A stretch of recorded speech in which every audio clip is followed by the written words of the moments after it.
Après le terrible accident de la route causé par Pierre Palmade sous les effets de la cocaïne, survenu le 10 février dernier, les messages de soutien à l'humoriste se font plus discrets.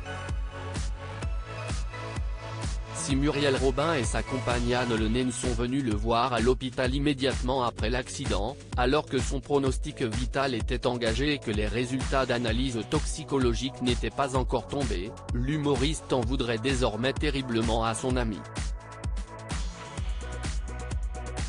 Directement mis en cause dans cet accident, Pierre Palmade peut toutefois toujours compter sur ses deux petites sœurs, Claire et Hélène. C'est d'ailleurs cette dernière qui a pris la parole pour exprimer les premières émotions de Pierre Palmade après l'accident. Aussi vain que cela puisse paraître, Pierre leur demande pardon, a-t-elle expliqué dans un communiqué. Si est-il sans doute un traumatisme d'enfance qui a soudé les Palmade à jamais. La famille vivait à Bordeaux quand le père, un obstétricien qui avait de l'admiration et de l'amour pour tous ses enfants, est décédé dans un tragique accident de voiture. Pierre n'avait alors que 8 ans.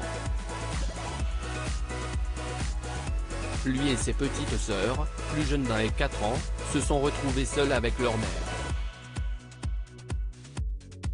Pour nous c'est comme s'il était parti pour un long voyage, avait-il raconté au Monde en 2019. Il m'a fallu des années avant d'admettre qu'il était mort.